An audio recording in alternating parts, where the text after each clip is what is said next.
por tua conta, dona Então, Maria. vamos elevar o nosso pensamento ao nosso Pai que está no céu, agradecer por esses dias maravilhosos que tivemos após o outro sábado, que tivemos a última reunião, agradecer por todas as bênçãos que tem nos concedido e pedir ao nosso Pai que está no céu, pedir a Jesus que nos dê força, sabedoria, poder seguir em frente com as nossas adversidades aqui no mundo, enquanto isso nos dá muita inteligência para entender o que foi falado hoje, nessa leitura de hoje, nesse aprendizado de hoje.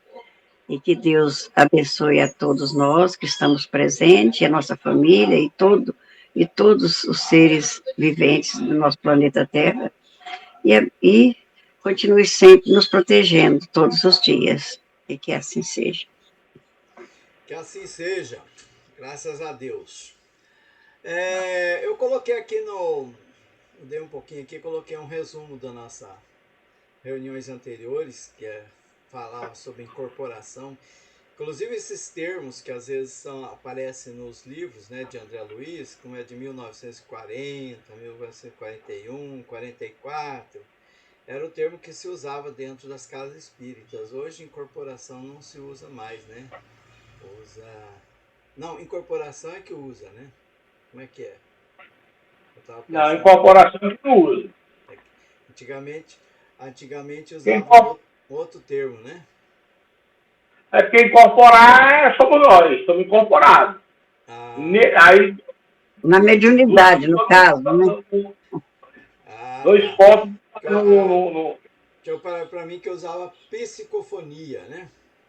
É, Psicofonia. psicofonia hoje, né? Hoje é psicofonia, antigamente incorporava. É incorporação, isso. Ah, então, na reunião passada, então, nesse capítulo, né, nós estávamos já bem avançados, já estava quase no finalzinho do capítulo. Só para lembrar, né, Dionísio, ele foi toda aquela preparação para que ele pudesse participar da reunião mediúnica, que ele ia se manifestar. Então, estavam todos na expectativa, os encarnados, inclusive, foi para atender um pedido dos encarnados, que ele participava de um grupo de estudos e práticas mediúnicas de uma casa espírita. Ele participava na direção. E ele desencarnou e não estava muito bem no plano espiritual, né? Foi até para um local, né, para poder se recuperar, e lá até encontrou trabalho, né? Já estava atuando, trabalhando, mas ainda não estava bem bem equilibrado. Aí foi toda uma preparação para que ele pudesse participar e dar a mensagem dele. A família estava querendo saber notícia, os amigos que participavam do estudo queriam saber notícia do mundo espiritual. Então, houve toda essa preparação, mostrou o caso da Otávia, que é a médium que ia receber ela, e ele, né, através dela, que seria a comunicação. E daí nós tivemos conhecimento da vida da médium, né, que não é muito diferente da maioria dos médios que nós conhecemos, as dificuldades, os desafios. No caso dela, o desafio maior dela era o marido. O marido era muito desajustado, né, tinha problemas de relacionamento com ela e não aceitava que ela fosse na casa espírita. Ele colocava obstáculos. E daí nós vimos a visão espiritual, que tinha toda uma equipe ali de espíritos trevosos que estavam atuando nela para que ela não pudesse mesmo participar. Isso existia. Então houve todo um trabalho ali para poder possibilitar que ela fosse à reunião mediúnica. Então ela mesma, né, também contribuiu, ela tinha um cantinho na casa, um quarto, um cômodo ali, que ela fazia as orações, meditava para poder estar mais afeita aos trabalhos. E ali a espiritualidade encontrava então um bom local para também atuar, intuir ela, orientar e tudo mais. E uma questão assim que ficou assim meio no ar, que o André Luiz, ele é um pesquisador e tudo, que ele questionou, que é bom a gente relembrar, foi que por que Deus não facilitava, os próprios espíritos não facilitavam a vidinha dela, né? Para que ela estava tão interessada no trabalho. E daí eles explicaram que a maioria de nós tem, quando fica muito tranquilo, nós não atuamos. A gente busca socorro quando a coisa às vezes está chegando na garganta, né? Está se afogando. Então, os médios, né, e todos nós somos assim, né? Nós temos as nossas limitações, os nossos desejos de ficar aqui mais de bem com a vida, né? Então, daí eu vou cuidar da minha profissão, vou cuidar mais da minha parte de lazer, né? E essa questão de espiritualidade depois eu busco. Afinal, nem tô precisando disso, né? Então a gente vai deixando para lá.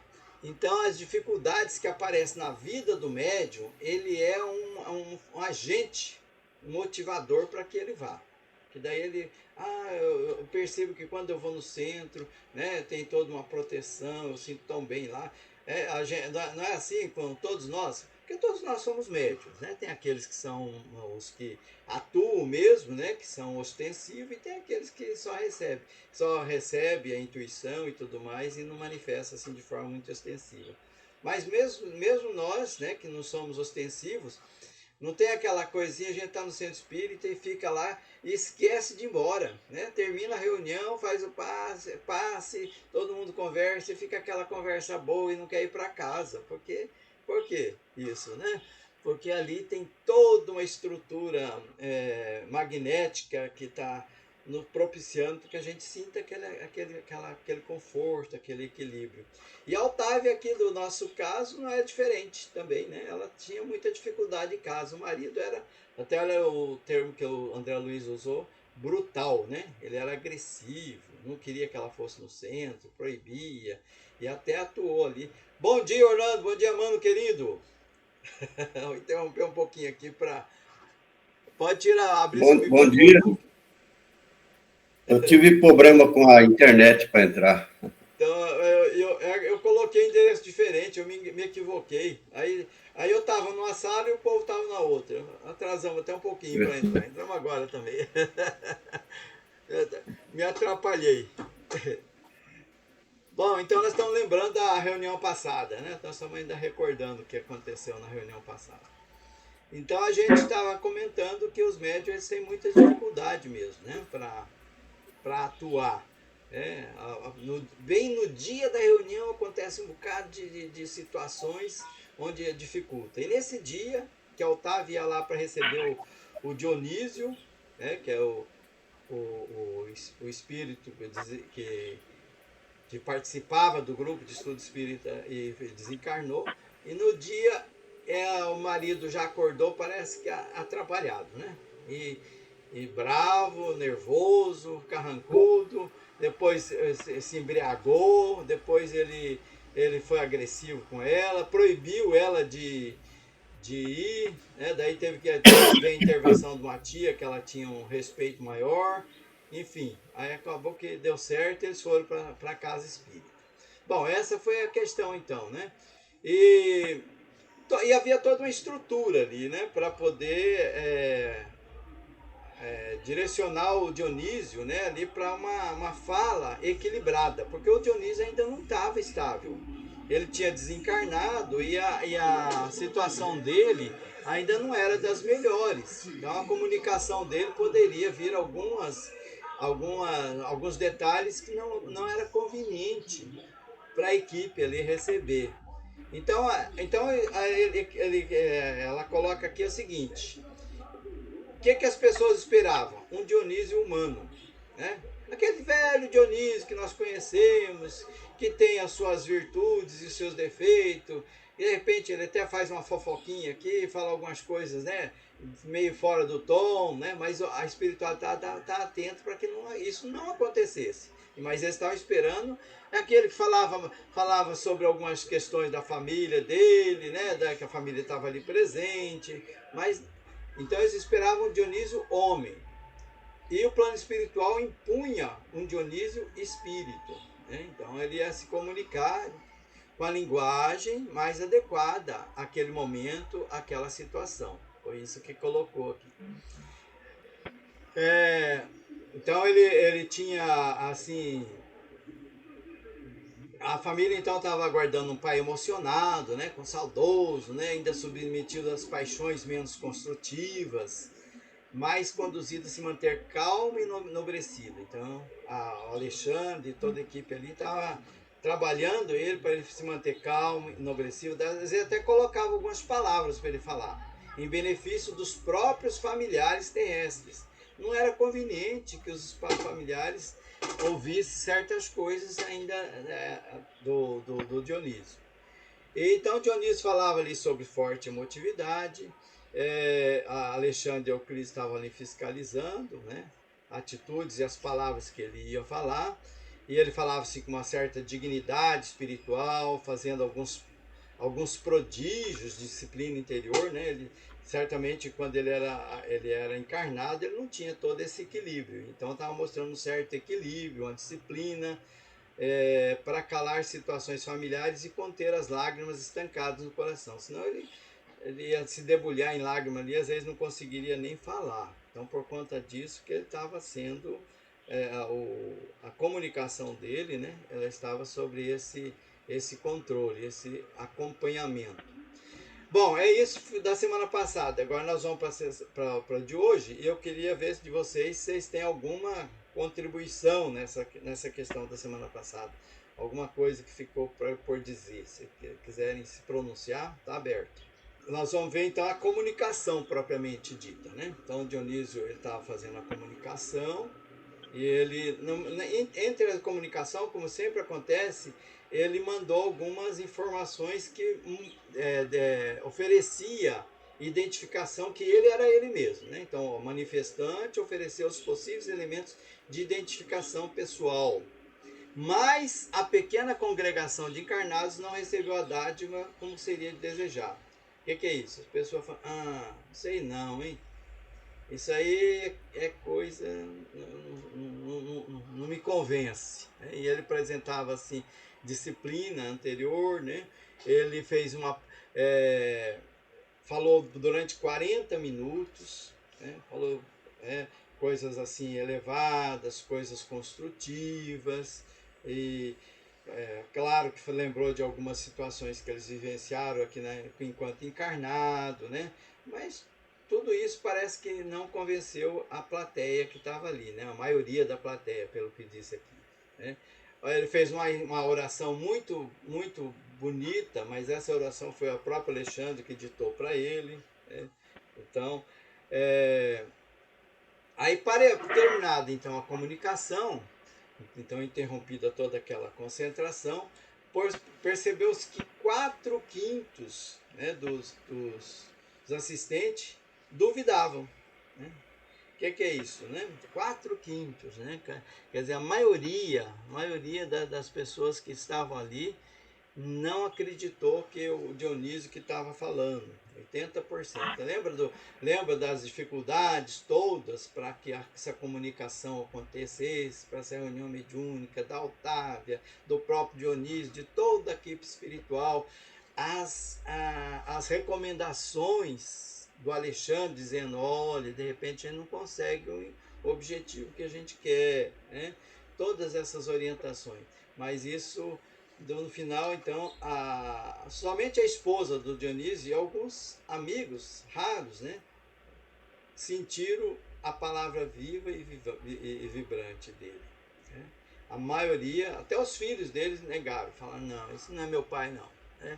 Se fosse meu pai, falaria isso, falaria aquilo, ele poderia comentar algumas encrencas que nós estamos vivendo aqui na nossa família, ele não falou nada sobre isso, então não é nosso pai não. Esse aí é outra coisa. Então todos eles estavam, a maioria estava assim, né? 80%, está dizendo. E outro dos filhos do Dionísio comentou, não acredito em semelhante manifestação, quer dizer, colocava em dúvida. Se fosse o papai, teria respondido as minhas interrogações íntimas. Eles colocaram a prova. Bom, se eu vou lá, mas eu não acredito que o meu pai vai se comunicar. Se ele se comunicar, ele vai adivinhar ele vai saber o que eu estou pensando. Olha só, né? colocar à prova. E ele falou, não acredito nisso não. E aí, será que eu até fico em dúvida? Ele não demonstrou aquele carinho que ele tinha por mim quando encarnado, né? Ele perdeu então né, essa ligação comigo como filho. E aí mais no canto assim, um outro grupo também dizia, né? Ser maledicente, né? Fazendo alguns comentários, né? Que não eram convenientes. Então, apenas a viúva, né? E mais 3 irmãos de ideal, né? Companheiro de estudo e de frequência lá daquela casa espírita, que lembramos sempre que Dionísio era frequentador daquela casa espírita. Eles se mantinham junto ao médium, dizendo palavras de pensamento, de compreensão e alegria, né? Agradecendo até pela comunicação que receberam.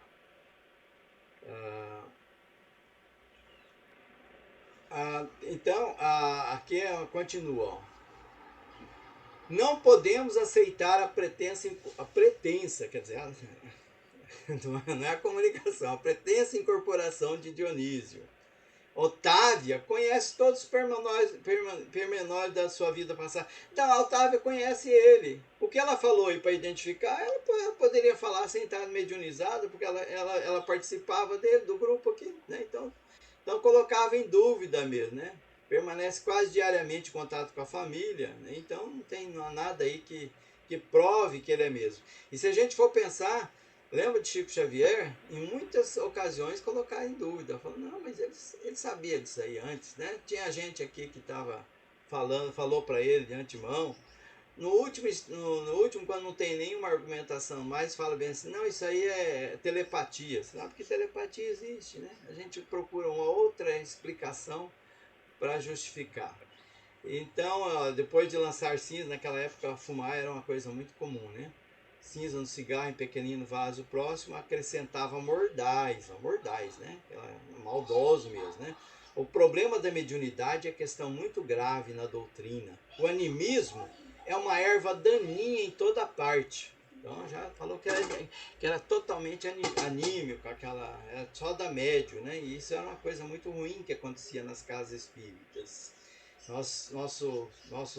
Nossas comunicações dentro da casa espírita sempre está muito repleta desses enganos, desses lamentáveis enganos. Então, aí um ficou, né, que já conhecia a Otávia e tinha um apreço por ela, falou, mas será? A Otávia? Será que ela seria capaz de enganar nós, né? Fingir, fazer um teatro aqui? Aí o outro já recuou, né? Não conscientemente. É com aquela pessoa cientificista, né? Aquela pessoa que parece assim, eu sei de tudo, eu sou o cara que estudioso, com aquele sorriso superior, diz assim, entretanto, inconscientemente, sim. A maioria dos médios é vítima dos próprios desvairamentos emotivos. Então, olha, eu já disse que a Otávia era desequilibrada, né? Desvairamento emotivo, o que é isso? Né? Era uma pessoa meio desajustadinha, né? A maioria dos médios é assim. As personalidades comunicantes, em sentido comum, representam criações mentais dos sensitivos. Temos estudado pacientemente o assunto para não cair, como acontece em muita gente, em conclusões fantásticas. Há que fugir do ridículo, meus amigos. Então eles estavam, né, a maioria ali estava mesmo muito contrária àquela comunicação, achando que não era verdadeira, continuando a sorrir, sarcástico, acentuava triunfante. Né? As emersões do subconsciente nas hipnoses profundas conseguem desnortear os mais valentes indagadores. Né? Aquela velha história, né? Eles enganam até aqueles que sabem bastante. Sabe? Usam palavras difíceis, né, e tal, e começa a fazer aquela questão toda ali. Muito bem. Aí ele fez mais alguma justificativa, lembrou até de Richer, né, que morreu duvidando, que foi um pesquisador de fenômenos mediúnicos, né, na época de Kardec. Ele não convivia com Kardec, mas ele pesquisava essa questão metapsíquica. Então, ele falou, não lhe bastaram, está falando do Richer, né? Que é que ele colocou em dúvida, ele mesmo, né? Morreu duvidando, diz que depois de muito estudo.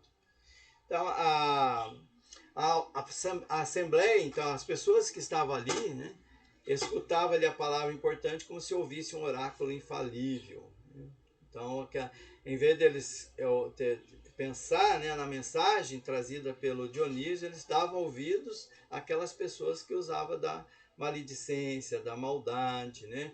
O outro ali falava, não acredito, né, que seja verdade essa manifestação, é, dirigindo-se às amigas, né, ao marido. Afinal de contas, a comunicação primou pela banalidade. Nada de novo. Quer dizer, aquilo ali foi banal, né? Só falou coisa que a gente já sabia, né? A gente sabe até mais do que o Espírito que falou aí. Nada de novo. Para mim, era a Otávia falando só. Não tinha nada de Dionísio ali. Né? Não senti qualquer sinal que pudesse me convencer da presença do nosso velho amigo. Aqui eu grifei isso aqui, que eu achei essa frase interessante. Seria muito desinteressante a esfera dos desencarnados se apenas proporcionasse aos que nos procede as frivolidades que o suposto Dionísio nos trouxe. Olha a palavra dela, né? Seria então, se isso acontecer com frequência, né? Isso perde o interesse, né? Pela doutrina espírita, né? O suposto Dionísio que nos trouxe. Então, a gente precisa de coisas novas, né? De informações novas do plano espiritual, informações assim convincentes. As informações que o Dionísio trouxe aqui não teve muito valor, né? Aí alguém falou lá, deve ter havido alguma perturbação, né? Alguma coisa alguma mistificação aí, alguém, né, se meteu no meio da comunicação e atrapalhou, né? Nós todos somos sujeitos a mistificadores. E eles riam abafado, né? Um outro dizia assim, nunca experimentei tanta decepção, né? Então eles estavam... não, esse aí foi o André Luiz, desculpe. O André Luiz dizia assim, nunca experimentei tanta decepção, enquanto que eu examinava e incorporava. Veja, o André Luiz, ele era novo na história, né? Então ele se sensibilizava com isso. Os outros espíritos superiores ali, eles sabiam, né? Acostumado a lidar conosco, né? Sabe que a gente é assim mesmo, né? Que a gente traz sem... Então eles já esperam alguma coisa nesse sentido. Agora, André Luiz, como era novo, ele falou, nunca experimentei tanta decepção, né? Ninguém ali analisou, né? Não sabia as dificuldades que o Euclides teve para chegar até aqui, para se comunicar. A equipe toda espiritual que trabalhou, né? A luta da própria médium, né? Lembra da Otávia? A luta que ela teve para chegar na casa espírita, para chegar aquele momento, para a comunicação do Dionísio. E os amigos encarnados achavam que tudo era eles, né? Eu sou a parte mais importante aqui, né? Os companheiros da casa. E eles viam assim os benfeitores espirituais como servidores deles, servidor dos meus caprichos, né?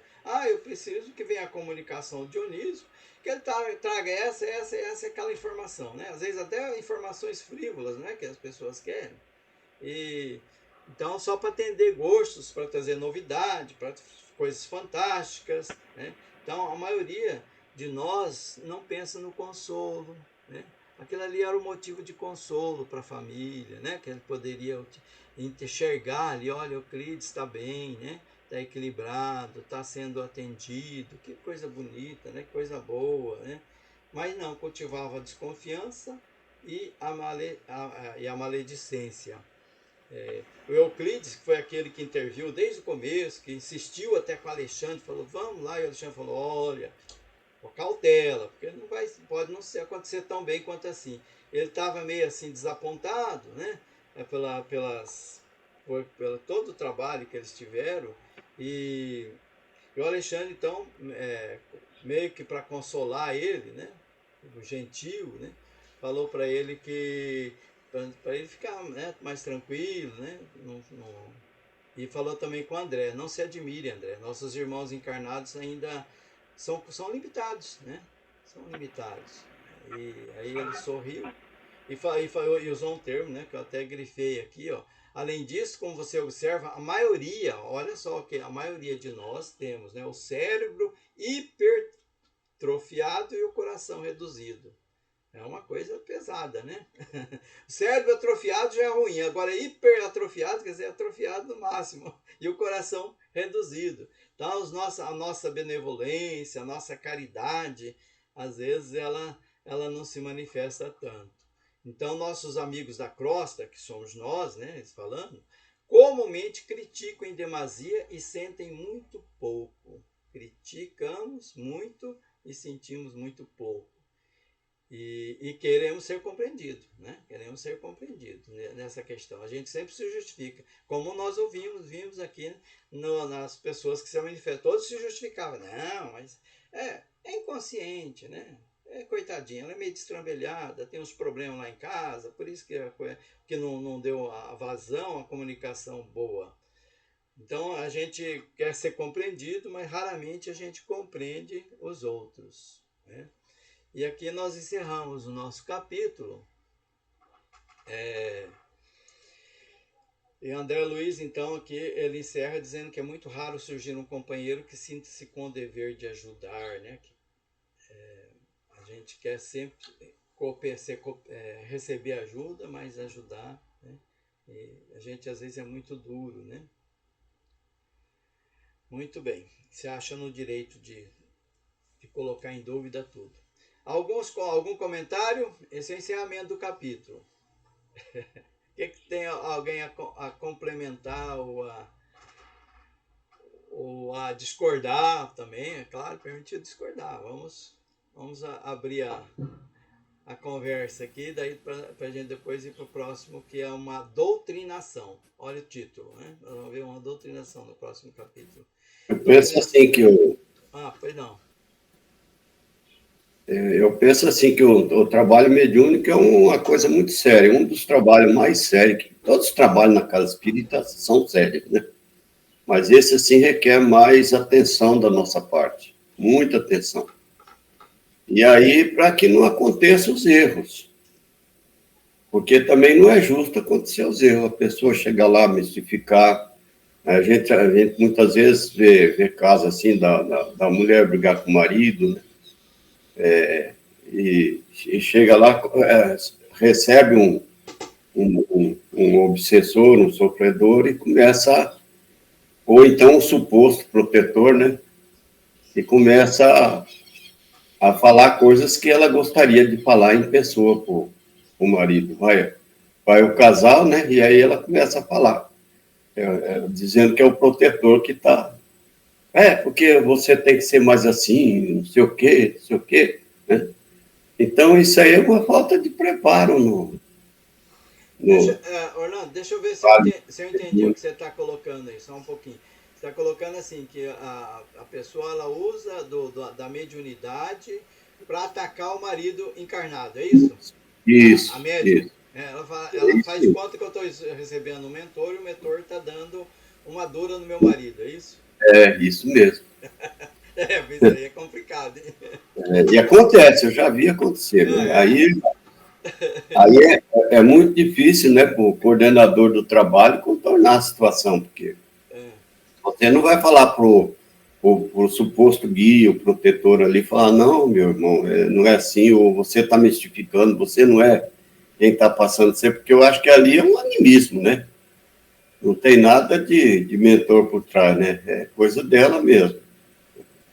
Então, ela gostaria de falar no dia a dia para ele não iria aceitar de jeito nenhum, então ela se incorpora ou se incorpora nada, né? Faz que se incorpora.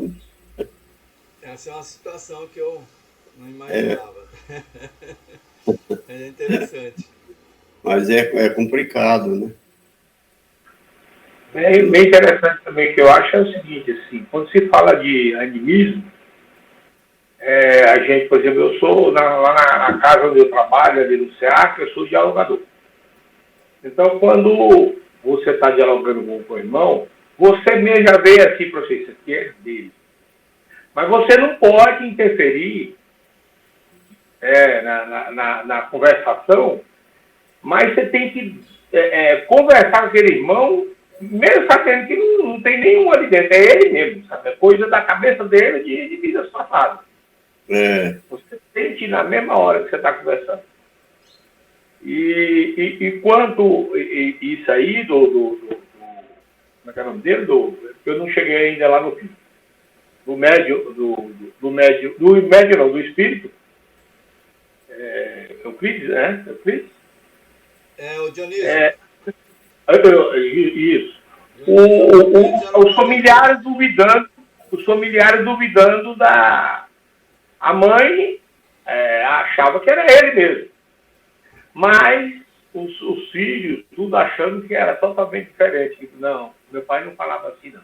Mas aí eles não viram também pelo outro lado que o pai dele já pode ter sido já desmaterializado total, já estava desligado da matéria, já não tinha mais aquela coisa aquela ligação direta com os filhos. Tem ele, sim, como os amigos que estão ali, igual aconteceu com o André Luiz, né? Eu já tenho ele como amigo. Não era mais, ô papai, ô meu filho, como é que você tá? E aquela coisa. Então eu vejo dessa maneira aí. Então, São Paulo... pode falar, desculpa. Não, é isso aí mesmo. Pegando o gancho do Orlando, seria uma situação inversa, né? Eu acho que aquele grupo que estava ali citado aqui pelo capítulo do livro do André Luiz, eles estavam esperando uma pessoa que fizesse uma comunicação do jeito que o Orlando está falando aí. Se a pessoa falasse esse tipo de coisa, eles iam acreditar. Falar, não, realmente. É realmente o fulano. Ele está fazendo fofoca, está dando bronca no fulano, no ciclano. É ele mesmo. Então é ele mesmo. E tem uma de longe. Geralmente os obsessores... Ele evoluiu, né? Esse aí é um prato cheio para os obsessores, né? Um prato cheio.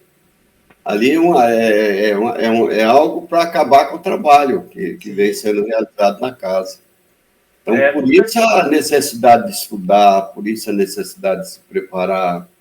Você quer criar um trabalho mediúnico na casa, você tem que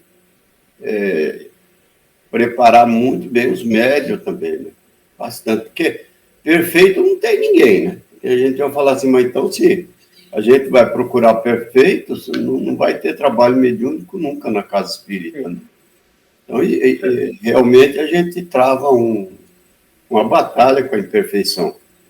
Mas pelo menos aquelas coisas mais grosseiras, né? No dia do trabalho, você tem que estar pautado no trabalho que você vai realizar, para que não aconteça esse tipo de coisa. E cabe também ao coordenador do trabalho, muito de leve, nunca falar você, mas sim você, nós.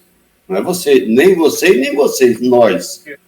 Nós no dia do trabalho, a gente tem que cuidar para que não atrapalhe o trabalho, alguma discussão fora, alguma preocupação, né? Porque a gente vai para o trabalho muitas vezes cheio de preocupação, cheio de nervosismo, brigou com o marido, brigou com a empregada, brigou com o patrão, né?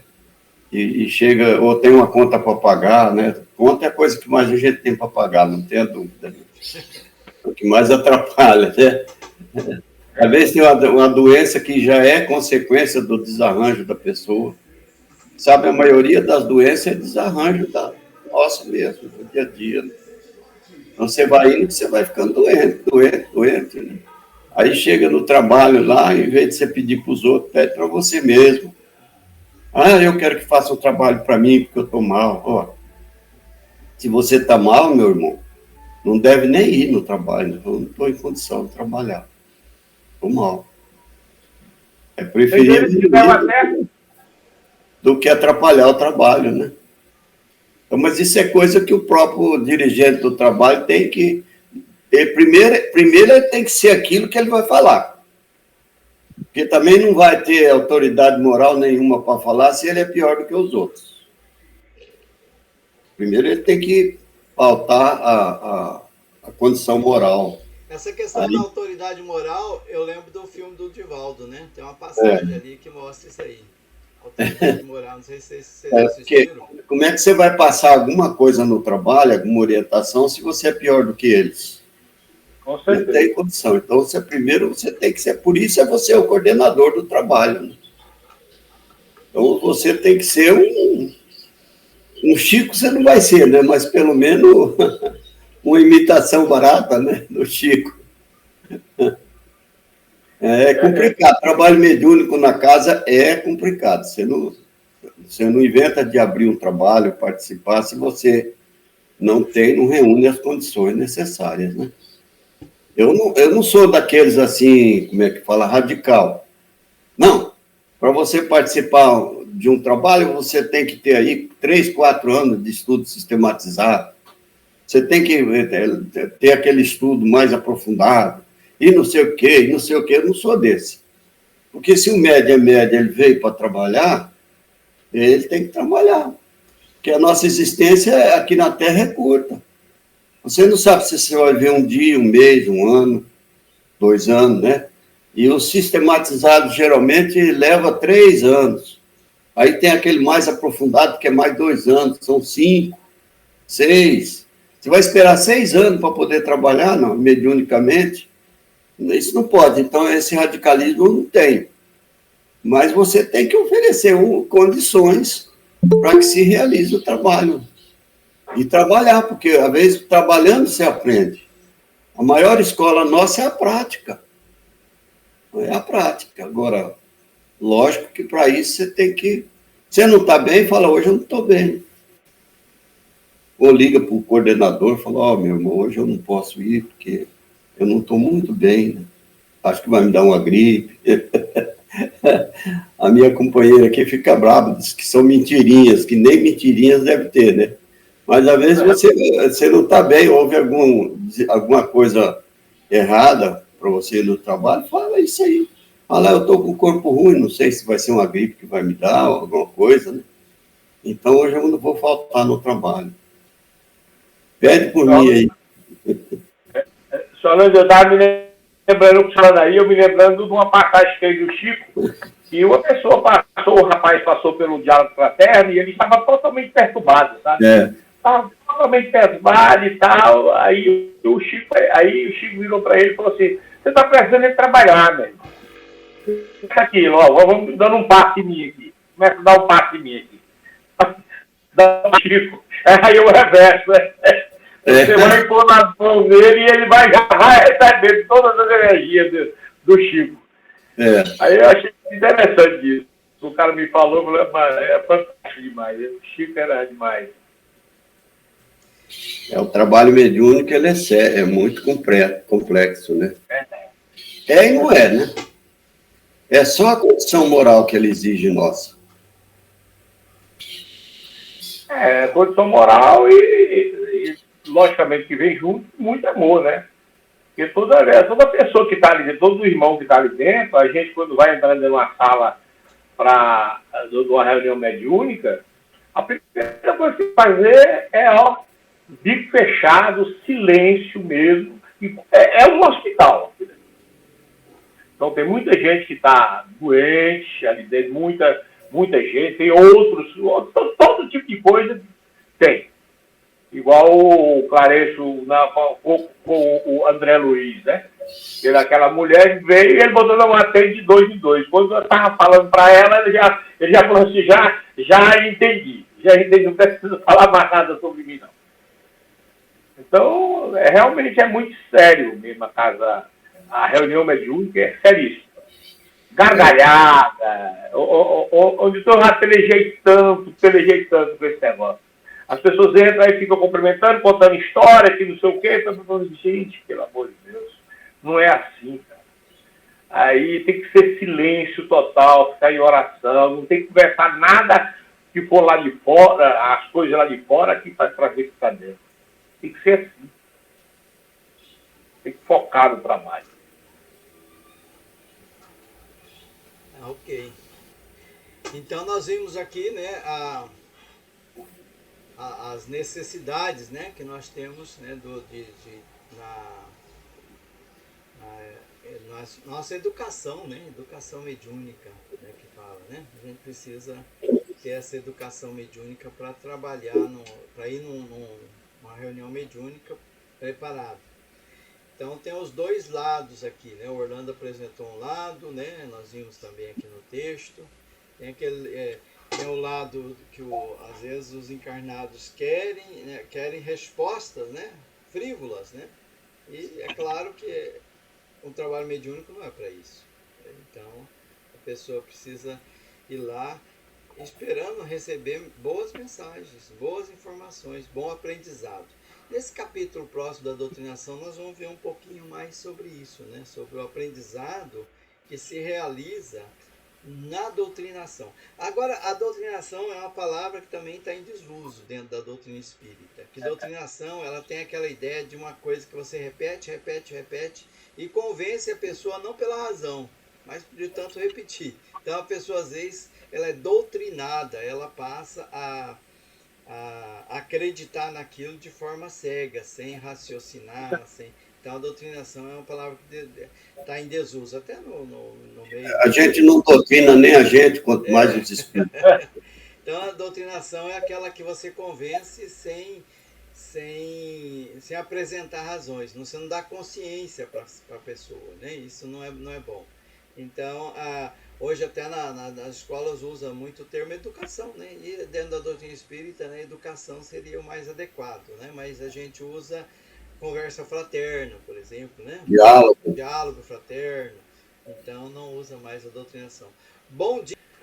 Alguém mais quer falar ou nós vamos entrar no nosso capítulo de hoje já? Nós vamos só começar ele também, que pela chamada já falta 15 minutos para terminar. Nenhum comentário? Muito bem. Então hoje nós vamos ver o capítulo 17, doutrinação, que é o nome, título do capítulo. E, bom, então o que é essa conversa fraterna, né, que a gente fala aqui, né?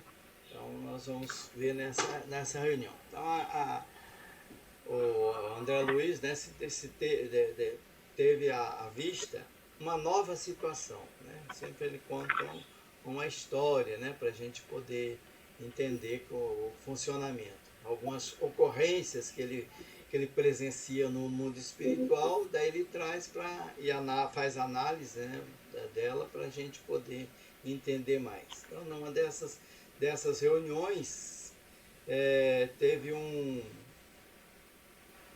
uma senhora, né, que procurou o Alexandre e estava pedindo para ele pelo filho, né, Marinho, estava também desencarnado, ela também desencarnada, e que eles precisavam de ajuda porque ele estava refém, né, de entidades trevosas e das próprias dificuldades dele, né? Então o pobrezinho continua prisioneiro dos poderes sombrios, dizia ela.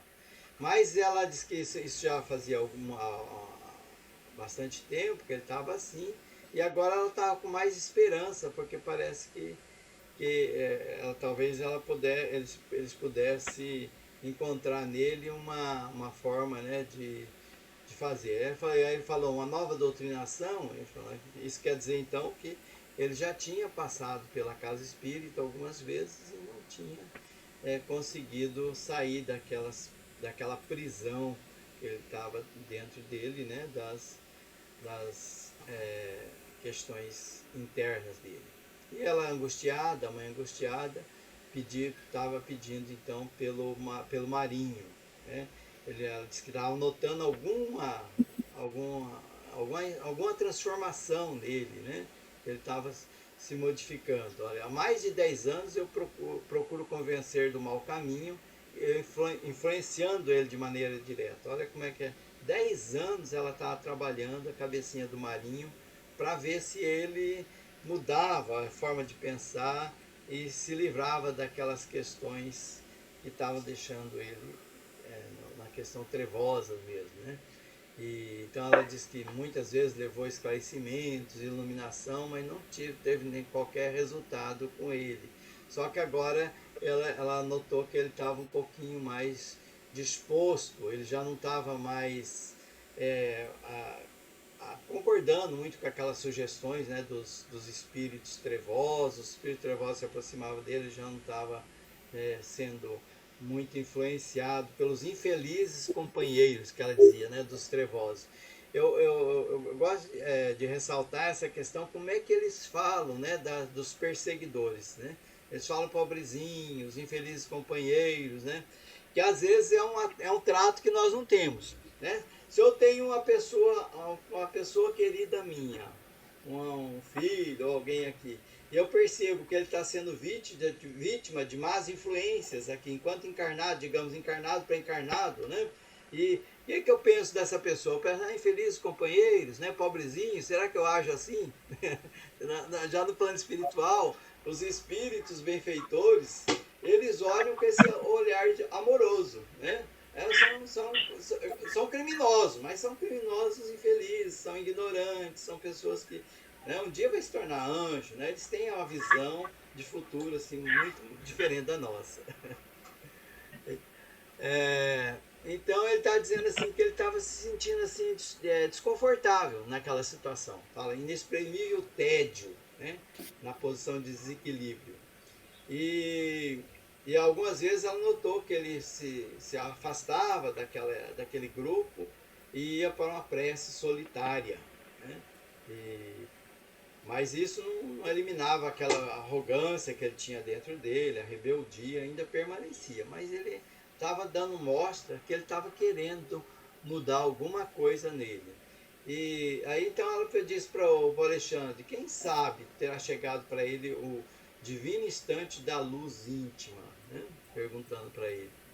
E que ela vinha sofrendo há muito tempo com ele, e ela queria muito a graça de reintegrá-lo na senda do bem.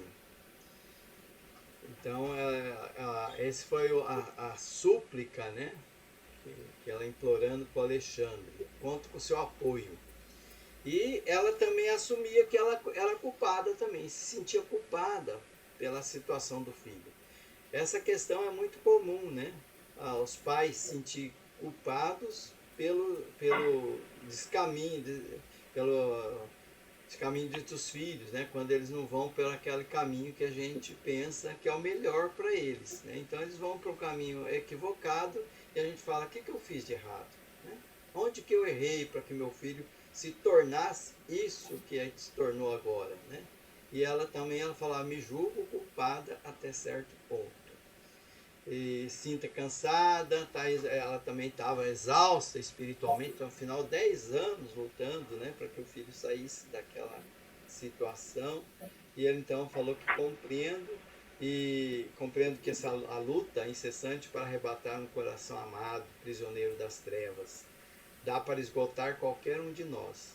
Então é difícil até a gente imaginar, né, como é que é o sentimento daquela mãe. A gente tem uma comparação com a mãe terrestre aqui, né? Mãe terrestre que tem um filho que está em desequilíbrio, seja por umas questões ou outra, uma mãe sofre muito, né? Toda a família sofre. Né?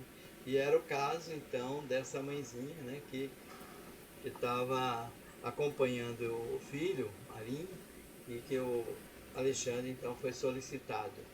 Então, ele falou, tenha calma, né? O Alexandre falou, tenha calma. Se o Marinho está nessa situação de entediado, diante dos companheiros de criminoso desvio, então vai ser fácil ajudar ele, né? Senão eu já tenho um ponto favorável.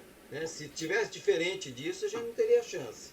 Se ele tivesse irredutível na busca, né, por esses irmãos, esses companheiros dele de crime, o êxito não poderia acontecer. Então confia na nossa tarefa, que nós vamos fazer tudo o que tiver alcance para tirar ele dessa situação.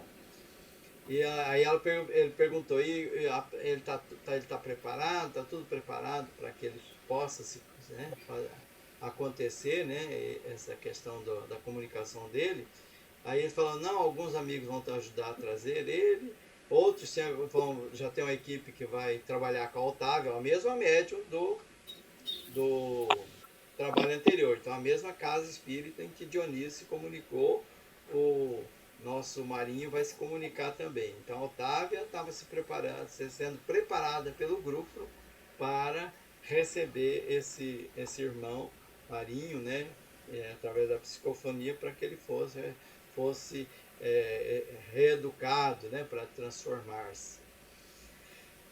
Pois bem, disse ele, né? Então vou estar presente, o Alexandre falou, né? Na noite que ele for atendido, para cooperar com ele naquilo que for possível. E aí o André Luiz, né? O André Luiz é curioso, ele colocou algumas questões. E por que é necessária essa conversa fraterna, né? A doutrinação em um ambiente dos encarnados, né? Porque no plano dos desencarnados a gente pode muito bem conversar com ele, convencer e tudo mais. Por que a necessidade de um trabalho mediúnico? Né? Por que isso? Não seria o caso de não utilizar desse recurso? É uma imposição? É uma necessidade isso? Aí ele falou, não é um recurso imprescindível. Né? É possível que se faça também em outros planos. Né? Temos muitos, aí ele lembrou, né, que nós temos muitos planos no mundo espiritual para fazer esse trabalho. Aí a gente vai lembrar do nosso lar, né? Não tem aquela Ministério da Regeneração, lá era para trabalhar com esses espíritos, né? Os espíritos iam lá, assistiam palestra, estudo, eram convencidos, né, a trilhar um outro caminho, a se modificar, eram auxiliados ali, sem passar pela parte mediúnica entre nós encarnados. Então, no plano espiritual está repleto desses ministérios, desses institutos, onde é possível prestar socorro a esses irmãos que estão necessitando desse socorro. Pessoal, nosso tempo está acabando. Eu vou deixar uns minutinhos para vocês comentar, se quer comentar até aqui, e nós vamos continuar na próxima semana. Senão o Google tira nós do ar. Diz que a necessidade maior do trabalho mediúnico é o contato dos espíritos com esse plano terra, né? Tem muitos que têm essa necessidade ainda. Tem aqueles que já não precisam mais, mas tem aqueles que há necessidade de se comunicar com o médium e receber aquelas energias da terra, né, das coisas. Energia anímica, né? Energia magnética animal, que Kardec fala. Isso. Então, a necessidade maior é essa. Mas talvez não precisaria nem dialogar com ele, né? Tem casos que não precisa nem dialogar. O nosso mentor espiritual lá do nosso trabalho, às vezes faz todos os médicos se incorporar e falar assim, ninguém vai falar nada, eles só vão incorporar, sentir essa energia choque anímico, terra, né, que ele recebe, e depois ser levado. Isso, naquele momento ele recebe choque anímico, o espírito está em passagem ali. Né? Bom, muito bem. Alguém quer fazer a oração final? Porque já está no limite nosso aqui de cortar nós. Na próxima a gente continua. Hoje foi responsabilidade minha, né? Nós entramos um pouquinho atrasado por conta do equívoco.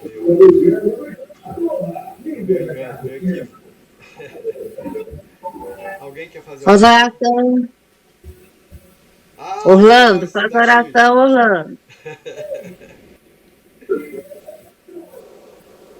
Então, que Deus, que Jesus, nosso mestre, possa nos amparar, fazer com que a gente entenda cada vez mais e aprenda com os livros maravilhosos de André Luiz, do exemplo do nosso querido Chico, que foi um médium exemplar. Nesse dia de hoje, que seja derramado sobre todos nós, as nossas famílias, as bênçãos necessárias para que a gente tenha aí um final de semana muito bom, carregado de luz, de paz, de harmonia e muito amor entre nós. Que Deus e Jesus nos abençoe. Que assim seja. Gratidão. Amém, Que assim amém. seja. Muita paz. Alegria, alegria. Gratidão a Deus. Até a próxima semana. Beijo para todo mundo. Até a Até próxima, a se Deus próxima semana quiser. para alguns e até a tarde para outros. Isso. Até mais. Sempre Deus. nós vamos encontrar, Pai. Fique com Foi Deus. maravilhoso a reunião hoje, foi top demais. Muito Que bom. esclarecedora, gostei muito. Aprender um pouquinho mais, né? Maravilha, viu? Bom demais. Gratidão. Ah, mano. Tchau, mano. Muita paz para nós. Estou esperando você aí. Aqui. Em abril estarei aí em Dourados. Nossa, sério. Viu, dona Lelinha? Vou lá ver meu mano. Tá bom. Opa, beleza, hein? Dia 27 de abril eu vou para lá. Olha só. Que beleza. Com Deus. Deus também. Deus abençoe.